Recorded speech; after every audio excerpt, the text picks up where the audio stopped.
Now, in the second lecture, we are going to discuss the rhyme scheme and the literary devices of the poem Wind. Now, let's begin with the rhyme scheme. If you will check here, in this, all the last words like softly, windows, papers, shelf, down, books, again, weaklings, rafters. So here we don't find any of the last word rhymes with each other.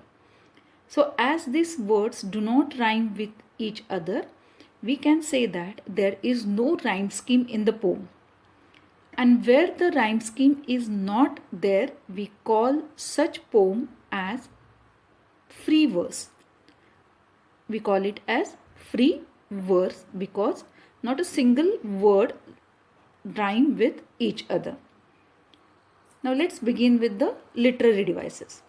Now the first literary devices we are going to talk about is anaphora. What it is? Anaphora.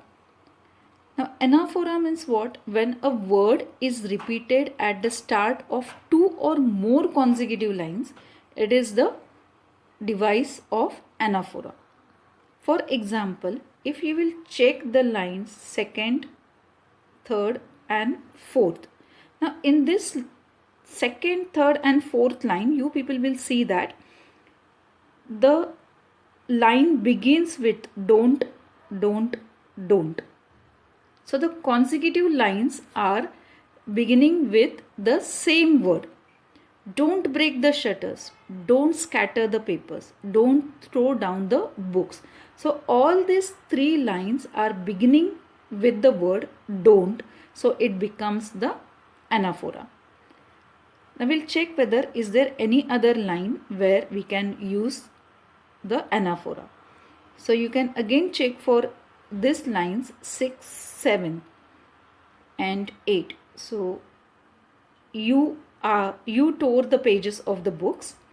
You brought rain again. You are very clever. So you can see again the line 6, 7, 8 are beginning with the word you. So they begin with the same word you. So this literary device is anaphora. Now we will talk about the another main literary device which is used in this poem is the personification. So you can see here the poet is talking with the wind and he is addressing the wind by using the words like look what you did. You threw them all down. You tore the pages. You brought rain again. So here the poet is personifying the wind. Now personification means what? When any of the non-living thing is referred to as a living thing. The characteristics of living things are been given or stated for a non-living things, then such literary device we call it as personification. So here the poet says you are. So he is referring to wind as you. That means he is treating wind as a person. So the literary device is personification.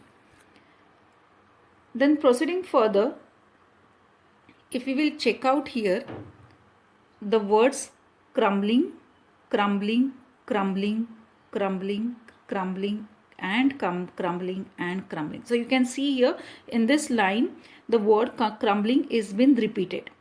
So the literary device becomes repetition because crumbling is repeated many times to lay a emphasis. The poet wants to say that wind crushes everything that is weak. That is why he has repeated the word crumbling, crumbling, so that to show that it has been emphasized a lot about crushing.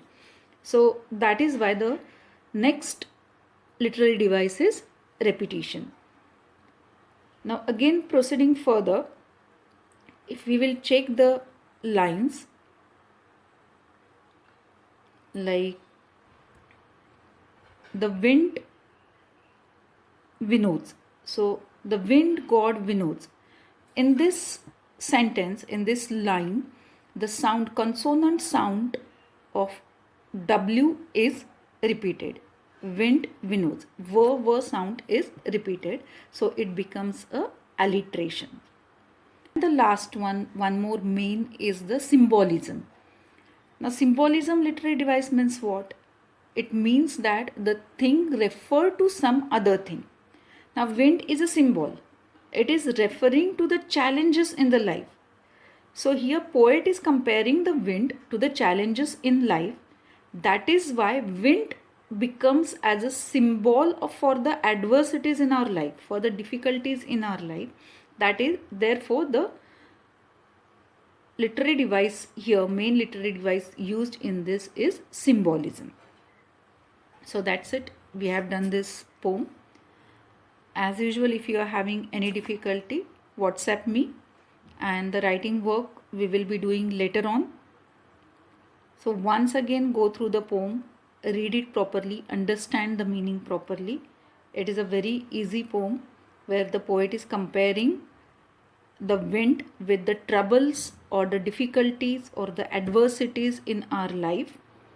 And he says that only a strong person can withstand or will come out all these difficulties. So instead of being so much weak, we should be very strong enough to face all the difficulties in our life. So see you in the next lecture. Bye.